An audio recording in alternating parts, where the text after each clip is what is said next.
Howdy, howdy, everybody out there in YouTube land. Welcome to the channel. Whether you're new or if you've come back for another look, we've got some fantastic magic for you today. Beautiful little card trick for you. Let's go down into performance mode here so you can see the table. Because this doesn't necessarily need a table, but it just works out better for some tricks if you have that. Now we're going to get rid of some of the extra cards that we don't need from the pack. Make sure everything is here and looks good. Now, if you like these are the ruins, the ruined bicycles. Not ruined, they're awesome. They're pretty cool. They just got the little symbols on them and things like that. So, here's how it's going to go. What I really love about this trick is that these hands, just imagine these are your hands, the spectators. Yes, the spectators' hands. And you can simply shuffle them up. Works out pretty good. Now, once you're good and nothing, you know that nothing is happening here in terms of breaks or controls or anything, right? So now we're just going to go ahead and look through the cards and we're going to make a prediction. And I think we're going to need, wowzers. Let's see here. If I could really read the future, that would be pretty cool. We're going to go with this one here. And I think, oh, there's another star one in here. We're going to get rid of the star one. We don't need that one either. But we're going to go with this one. I think that's going to work. Okay. Now, again, this is all, now the spectator has the cards back, and they're just going to deal off. You can even do a whole packet at a time, but you don't want to go too far down in the deck. Once you get to that point, we're going to simply do our first prediction. And you could have stopped anywhere you wanted. I'm doing the trick, obviously, so I'm stopping where I want. But this would look the same way, even if you were doing it. Now we're going to repeat the process again. Again, remember, you can do as many as you want. Just try not to get down towards the center where the other one is. Our second prediction goes there on top. This is all within your hands. You're stopping where you want, and I'm just placing the card as a placeholder, right? So now we have two of those. And then we should have one towards the other side. This is the place where you stopped after you shuffled. I simply picked out two cards prior to you stopping. And it looks like we got a perfect match. A little bit of exposure on the camera there, but we get a little bit closer and you can see I had my 4 and you had the king. So we managed to pull off a fantastic card trick for you today. I can, of course, teach you this trick if you want to stick around. If not, if you want to keep the magic real, don't forget to check the description for the affiliate link for these playing cards from Amazon, or perhaps you want to pick up a different deck of cards while you're there.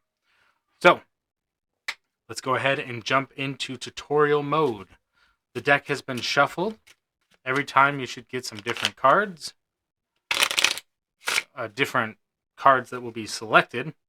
In this case, when you go through the fan, you're going to want to kind of start towards either the end or the middle so that you're getting like a good spread here so you can see as many cards as possible. And you're going to look at the top card and the bottom card. In this case, you want to make sure they're different because you're going to use your predictions based on those after the spectator has shuffled. We got the ace of spades and we got the 2 of spades, which makes it a little bit easier here. And basically all you need to remember is this. Black ace, black 2. Doesn't matter what it actually is. You just need to make sure that you grab it. Now, if they're both towards the end here, you're not really going to want that. You're going to want to go forward and then come back and kind of be like, okay, we're going to go with that one. And just remember, the orientation matters here. Otherwise, you're going to be looking through your cards. So the first one that you're going to want is going to be the top one. The second one is going to be the one that's on the face. Now, again, if it's closer to the bottom, just make sure you get a really nice spread on it so you can look through them and then come back to this one. A little bit of a pro tip for you. Make sure that you're building up the suspense as much as possible and not making things as obvious as they would be otherwise. So now that you've got that selected, everything is good. Now the spectator gets the cards back, and now they have the opportunity to start dealing. Mind you, this is the top card. That goes down to the table, becoming the new bottom card. And this is why they can put as many cards down as they want until they feel like the moment is right. Now, the bottom card here is going to be your 2, and so you want to make sure that your first prediction goes there. Beautiful. Now they pick up the pack and they do it again. At this point, it doesn't matter whether they do 1 card, 5 cards. It doesn't matter because you're 1 ahead for your load here.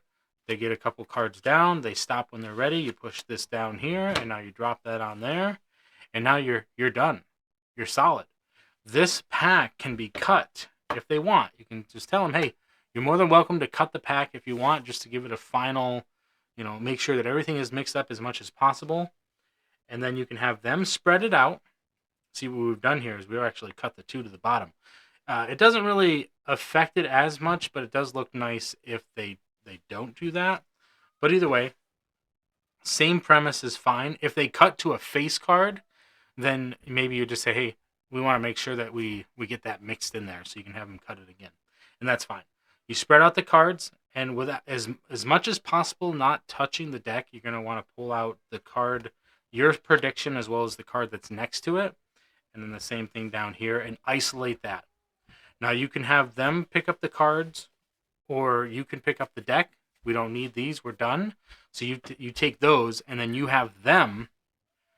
Either you have them look at these cards, or you take your predictions and you do a little bit like of a little flourish and just flip them both over, drop them down, and now you've got a full match. Beautiful. Now there's a couple of different options here if you want to do some troubleshooting of this, and we already talked about a couple of them. If you have, like, say you have these aces, say there's one on the top, one on the bottom, my recommendation to you is grab the 2 red aces, because then you have a 4 of a kind, which then allows you to transition into your 4 of a kind tricks. If you've already taken out your other cards, then there really isn't anything else there. If you get the same cards, pull out the opposite ones so that you can then do a 4 of a kind. That's really going to be your only issue in that regard. So there really isn't anything else that's going to probably come up for that, because everything else can be done the same way. But this works out really nicely, because then you've got 4 of a kind. Boom. You're going to go ahead and maximize your efforts by being able to transition without having to go back into the deck. Hey, let's go ahead and try something with 4 of a kind now. You're solid. You're golden. You're ready to go. So, boom. Back over to here. Thank you, everybody, for joining me for this tutorial. I would like to say that I know exactly where I learned this from. I've known this trick for quite a while.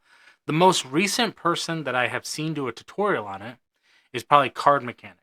So you're going to go ahead and check out Card Mechanic. We're going to put a card up top for you, and you're going to check out Card Mechanic because today is Monday, and what we do on Mondays is we share the love in the community.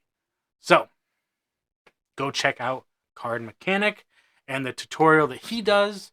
And then, of course, if you enjoy my tutorial, make sure you subscribe and like the video. And don't forget that affiliate link down below. So thank you, everybody. And remember, stay positive, stay active, and stay awesome. And we'll see you, hopefully, in the next one.